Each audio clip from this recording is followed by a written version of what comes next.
The diamond maker, H.G. Wells. Some business had detained me in Chancery Lane 9 in the evening, and thereafter, having some inkling of a headache, I was disinclined either for entertainment or further work. So much of the sky as the high cliffs of that narrow canon of traffic left visible spoke of a serene night, and I determined to make my way down to the embankment, and rest my eyes and cool my head by watching the variegated lights upon the river. Beyond comparison, the night is the best time for this place. A merciful darkness hides the dirt of the waters, and the lights of this transitional age, red glaring orange, gas yellow, and electric white, are set in shadowy outlines of every possible shade between grey and deep purple. Through the arches of Waterloo Bridge 100 points of light mark the sweep of the embankment, and above its parapet rise the towers of Westminster, warm grey against the starlight. The black river goes by with only a rare ripple breaking its silence, and disturbing the reflections of the lights that swim upon its surface. "A warm night," said a voice at my side. I turned my head, and saw the profile of a man who was leaning over the parapet beside me. It was a refined face, not unhandsome, though pinched and pale enough, and the coat collar turned up and pinned round the throat marked his status in life as sharply as a uniform.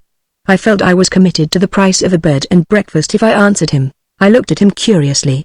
Would he have anything to tell me worth the money, or was he the common incapable even of telling his own story? There was a quality of intelligence in his forehead and eyes, and a certain tremulousness in his nether lip that decided me. "Very warm," said I. "But not too warm for us here." "No," he said, still looking across the water, "it is pleasant enough here. Just now, it is good," he continued after a pause, "to find anything so restful as this in London. After one has been fretting about business all day, about getting on, meeting obligations, and parrying dangers, I do not know what one would do if it were not for such pacific corners." He spoke with long pauses between the sentences. "You must know a little of the irksome labor of the world, or you would not be here. But I doubt if you can be so brain-weary and footsore as I am. Bah! Sometimes I doubt if the game is worth the candle. I feel inclined to throw the whole thing over name, wealth and position and take to some modest trade. But I know if I abandoned my ambition hardly as she uses me I should have nothing but remorse left for the rest of my days." He became silent. I looked at him in astonishment. If ever I saw a man hopelessly hard up it was the man in front of me. He was ragged and he was dirty, unshaven and unkempt. He looked as though he had been left in a dustbin for a week. And he was talking to me of the irksome worries of a large business. I almost laughed outright. Either he was mad or playing a sorry jest on his own poverty. "If high aims and high positions," said I, "have their drawbacks of hard work and anxiety, they have their compensations. Influence, the power of doing good, of assisting those weaker and poorer than ourselves, and there is even a certain gratification in display." My banter under the circumstances was in very vile taste. I spoke on the spur of the contrast of his appearance and speech. I was sorry even while I was speaking. He turned a haggard but very composed face upon me. Said he, "I forgot myself. Of course you would not understand." He measured me for a moment. "No doubt it is very absurd. You will not believe me even when I tell you, so that it is fairly safe to tell you. And it will be a comfort to tell someone. I really have a big business in hand, a very big business. But there are troubles just now. The fact is, I make diamonds." "I suppose," said I, "you're out of work just at present." "I am sick of being disbelieved," he said impatiently, and suddenly unbuttoning his wretched coat he pulled out a little canvas bag that was hanging by a cord round his neck. From this he produced a brown pebble. "I wonder if you know enough to know what that is?" He handed it to me. Now, a year or so ago, I had occupied my leisure in taking a London science degree, so that I have a smattering of physics and mineralogy. The thing was not unlike an uncut diamond of the darker sort, though far too large, being almost as big as the top of my thumb. I took it, and saw it had the form of a regular octahedron, with the curved faces peculiar to the most precious of minerals. I took out my penknife and tried to scratch it vainly. Leaning forward towards the gas lamp, I tried the thing on my watch glass, and scored a white line across that with the greatest ease. I looked at my interlocutor with rising curiosity. "It certainly is rather like a diamond. But, if so, it is a behemoth of diamonds." "Where did you get it?" "I tell you I made it," he said. "Give it back to me." He replaced it hastily and buttoned his jacket. "I will sell it you for £100, he suddenly whispered eagerly. With that my suspicions returned. The thing might, after all, be merely a lump of that almost equally hard substance, corundum, with an accidental resemblance in shape to the diamond. Or if it was a diamond, how came he by it? And why should he offer it at £100? We looked into one another's eyes. He seemed eager, but honestly eager. At that moment I believed it was a diamond he was trying to sell. Yet I am a poor man. £100 would leave a visible gap in my fortunes, and no sane man would buy a diamond by gaslight from a ragged tramp on his personal warranty only. Still, a diamond that size conjured up a vision of many thousands of pounds. Then, thought I, such a stone could scarcely exist without being mentioned in every book on gems, and again I called to mind the stories of contraband and light-fingered Kaffirs at the Cape. I put the question of purchase on one side. How did you get it? Said I made it. I had heard something of Moisne, but I knew his artificial diamonds were very small. I shook my head. You seem to know something of this kind of thing. I will tell you a little about myself. Perhaps then you may think better of the purchase. He turned round with his back to the river, and put his hands in his pockets. He sighed. I know you will not believe me. Diamonds.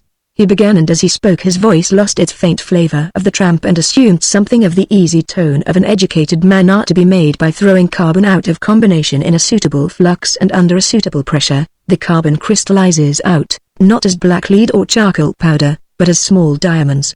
So much has been known to chemists for years, but no one yet had hit upon exactly the right flux in which to melt up the carbon, or exactly the right pressure for the best results. Consequently the diamonds made by chemists are small and dark, and worthless as jewels. Now I, have given up my life to this problem, given my life to it. I began to work at the conditions of diamond making when I was 17, and now I am 32. It seemed to me that it might take all the thought and energies of a man for 10 years, or 20 years, but, even if it did, the game was still worth the candle.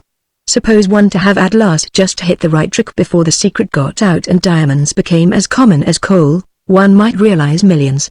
Millions. He paused and looked for my sympathy. His eyes shone hungrily. To think, said he, that I am on the verge of it all, and here, I had, he proceeded, about £1,000 when I was 21, and this, I thought, eked out by a little teaching, would keep my researches going. A year or two was spent in study, at Berlin chiefly, and then I continued on my own account. The trouble was the secrecy. You see, if once I had let out what I was doing, other men might have been spurred on by my belief in the practicability of the idea, and I do not pretend to be such a genius as to have been sure of coming in first, in the case of a race for the discovery. And you see, it was important that if I really meant to make a pile, people should not know it was an artificial process and capable of turning out diamonds by the ton. So I had to work all alone. At first I had a little laboratory, but as my resources began to run out I had to conduct my experiments in a wretched unfurnished room in Kentish Town, where I slept at last on a straw mattress on the floor among all my apparatus. The money simply flowed away. I grudged myself everything except scientific appliances. I tried to keep things going by a little teaching, but I am not a very good teacher, and I have no university degree, nor very much education except in chemistry, and I found I had to give a lot of time and labor for precious little money. But I got nearer and nearer the thing. 3 years ago I settled the problem of the composition of the flux, and got near the pressure by putting this flux of mine and a certain carbon composition into a closed-up gun barrel, filling up with water, sealing tightly, and heating. He paused. Rather risky, said I. Yes. It burst, and smashed all my windows and a lot of my apparatus. But I got a kind of diamond powder nevertheless. Following out the problem of getting a big pressure upon the molten mixture from which the things were to crystallize, I hit upon some researches of Daubry's at the Paris Laboratory des Powders et Salpêtres. He exploded dynamite in a tightly screwed steel cylinder, too strong to burst, and I found he could crush rocks into a muck not unlike the South African bed in which diamonds are found. It was a tremendous strain on my resources, but I got a steel cylinder made for my purpose after his pattern. I put in all my stuff and my explosives, built up a fire in my furnace, put the whole concern in, and went out for a walk. I could not help laughing at his matter-of-fact manner. Did you not think it would blow up the house? Were there other people in the place? It was in the interest of science, he said, ultimately. There was a costermonger family on the floor below, a bedding litter writer in the room behind mine, and 2 flower women were upstairs. Perhaps it was a bit thoughtless. But possibly some of them were out. When I came back the thing was just where I left it, among the white-hot coals. The explosive hadn't burst the case. And then I had a problem to face. You know, time is an important element in crystallization. If you hurry the process, the crystals are small. It is only by prolonged standing that they grow to any size. I resolved to let this apparatus cool for 2 years, letting the temperature go down slowly during the time.